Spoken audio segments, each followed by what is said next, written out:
ഇന്ന് തന്നെ ഡൗൺലോഡ് ചെയ്യൂ. കാണൂ നിങ്ങളുടെ ഫേവറേറ്റ് ഷോസ്.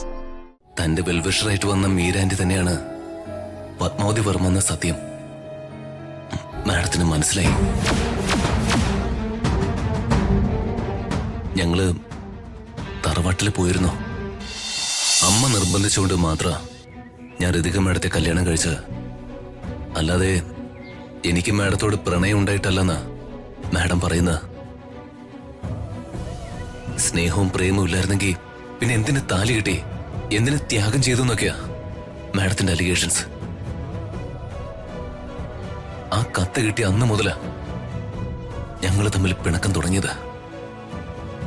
എന്നോട് സത്യം പറയണം, കല്യാണം കഴിക്കുന്നതിന് മുമ്പ് രാജുവിന് ഋതിക മോളോട് പ്രണയം ഉണ്ടായിരുന്നോ? ഇല്ലായിരുന്നോ? ഒരിക്കലും ഇല്ലായിരുന്നോ? എനിക്ക് മാഡത്തോട് റെസ്പെക്ട് ആയിരുന്നു. വർമ്മ സാറിന്റെ മകളെന്ന റെസ്പെക്ട്.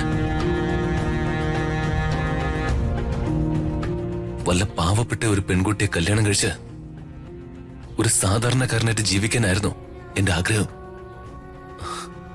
ബഹുമാനവും സ്നേഹവും ഉള്ള ഒരാളെ എനിക്ക് എങ്ങനെ കല്യാണം കഴിക്കാൻ പറ്റും?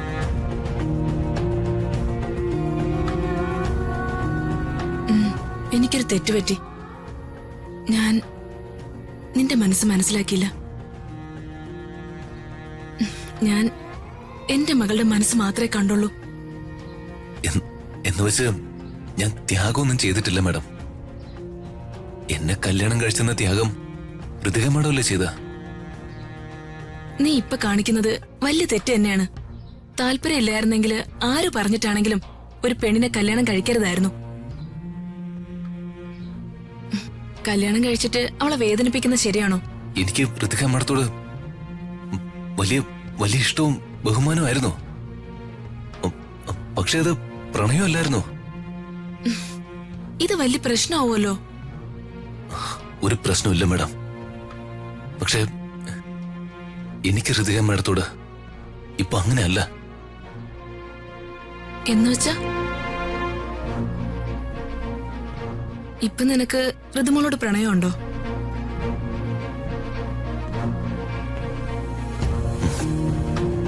ഉണ്ട്. എനിക്ക് മാഡത്തോടുള്ള ഇഷ്ടം ഇപ്പൊ പ്രണയ. നീ ഒരു മണ്ടനാണോടാ രാജു? ഒരു പെണ്ണിനോട് പ്രണയം തോന്നിയ അത് അവളോട് തുറന്നു പറയണ്ടേ? ആങ്ങളമാരെയോ അച്ഛന്റെയോ അടി കിട്ടുമെന്ന് കരുതി പറയാതിരിക്കാൻ ഇത് അന്യ പെണ്ണൊന്നും അല്ലല്ലോ, സ്വന്തം ഭാര്യയല്ലേ? ആണ്. നീ ഋതുമോളോട് നിന്റെ പ്രണയം തുറന്നു പറയണം. പറഞ്ഞേ പറ്റൂ. പറയോ? പറയാം. അതല്ല, അത് തുറന്നു പറയാനൊരു സ്റ്റാർട്ടിംഗ് ട്രബിള് അത്രേ ഉള്ളൂ. Starting trouble? നീ ഇത്രയ്ക്ക് നാണം കുണിങ്ങാണോടാ? അമ്മ കൊഞ്ചിച്ച് കൊഞ്ചിച്ച് വഷളാക്കിയതുണ്ടാ ഇങ്ങനെ? തന്റെ വെൽവിഷറായിട്ട് വന്ന മീരാൻറ്റി തന്നെയാണ് പത്മാവതി വർമ്മ എന്ന സത്യം മാഡത്തിന് മനസ്സിലായി. ഞങ്ങള് തറവാട്ടിൽ പോയിരുന്നു. അവിടെ വെച്ച്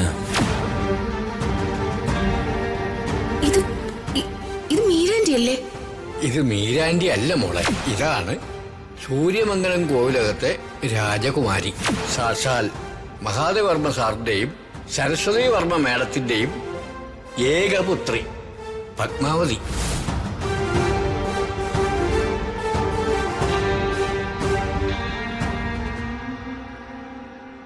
സ്വന്തം അമ്മയെ കാണാൻ കാത്തിരിക്കുന്ന മോള്. ഇനിയെങ്കിലും അമ്മയും മോളും തമ്മിൽ ഒരുമിച്ചൂടെ?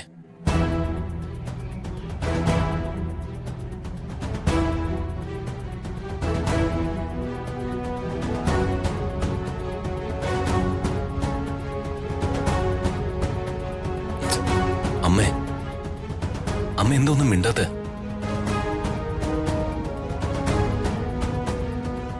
എന്റെ മകളെ സ്വതന്ത്രമായി കാണാനും ജീവിക്കാനുള്ള സമയം ആയിട്ടില്ല രാജു. ഞാൻ എന്റെ മകളെ കാണാൻ വന്നു എന്നറിഞ്ഞ ഋതുമോൾക്ക് അവളുടെ അച്ഛനെ നഷ്ടപ്പെടും. നിനക്ക് നിന്റെ വർമ്മ സാറിനെ നഷ്ടപ്പെടും. പ്രതാപേട്ടൻ നിന്റെ ഋതുമോളുടെയും മുഖ്യ ശത്രുവായി മാറും. അതെന്താ? അങ്ങനെയാ ഞങ്ങളുടെ കഥ. ഇതിലൊക്കെ അപ്പുറത്ത് മറ്റൊരു കാര്യം കൂടിയുണ്ട്. ഋതുമോളും രാജുവും പ്രതാപേന്റെ ശത്രുക്കളായി മാറിക്കാണാൻ ഏകാദശി വ്രതം നോക്കി കാത്തിരിക്കുന്ന ചിലരുണ്ടവിടെ. അവസരം കാത്ത് പതിയിരിക്കുന്ന ആ ശത്രുക്കള് പ്രതാപേട്ടനെ വരെ ഇല്ലാതാക്കിക്കളയും.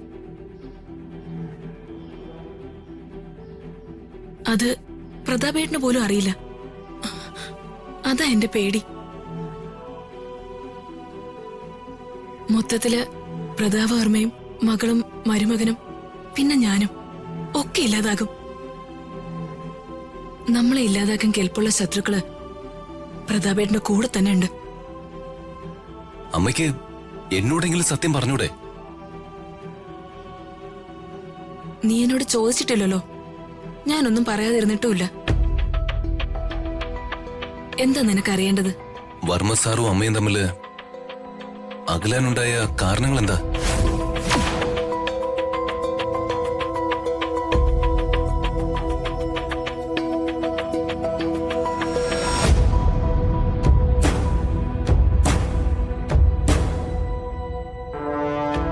മനുഷ്യരെല്ലാം നമ്മൾ കാണുന്ന പോലെ അല്ല രാജു.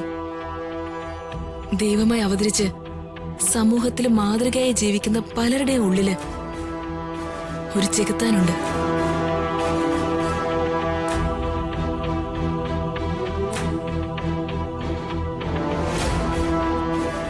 അങ്ങനെ ഒരു ചെകുത്താൻ പ്രതാപേട്ടന്റെ ഉള്ളിലുണ്ട്. സംശയം എന്ന ചെകുത്താൻ. പ്രതാപേട്ടന്റെ ഉള്ളിലേക്ക് സംശയരോഗം എന്ന ഭൂതങ്ങളെ കുടം തുറന്നു വിട്ടത് മറ്റാരുമല്ല, അദ്ദേഹത്തിന്റെ കൂടപ്പിറപ്പ് തന്നെയാ. എന്നെ എന്റെ ഭർത്താവിൽ നിന്നും മകളെ നിന്നും അകറ്റേണ്ടത് അവരുടെ അജണ്ടയായിരുന്നു. അവരത് ഭംഗിയായി ചെയ്തു. അവർക്ക് ഞങ്ങളെല്ലാം നശിപ്പിക്കണം, എന്നിട്ട് അധികാരവും സ്വത്തുക്കളും അവരുടെ പേരിലാക്കണം. പ്രതാപേട്ട എന്നെ സംശയിച്ചു. അവര് പറഞ്ഞതൊക്കെ വിശ്വസിച്ചു. ഇതെല്ലാം ഒരു ഭാര്യ എന്ന നിലയ്ക്ക് അമ്മയ്ക്ക് വർമ്മ സാറിനോട് തുറന്നു പറയാറുന്നില്ലേ? 1000 തവണ ഞാൻ പറഞ്ഞതാ മോനെ. അദ്ദേഹം വിശ്വസിക്കണ്ടേ? മന്ത്രിയല്ലേ അദ്ദേഹം. സ്വന്തം ഭാര്യ അവിശ്വസിച്ച ആള് നാട്ടുകാരെ എങ്ങനെ സേവിക്കാനാ? സ്വന്തം കുടുംബത്തിന്റെ ഭദ്രത സംരക്ഷിക്കാത്ത ആള് നാടിന്റെ ഭദ്രത എങ്ങനെ കാത്തു സംരക്ഷിക്കാനാ? അദ്ദേഹം തെറ്റ് തിരുത്തി വരുന്നൊരു കാലം ഉണ്ടാവണേന്ന് ഞാൻ ദൈവത്തോട് പ്രാർത്ഥിക്കുക.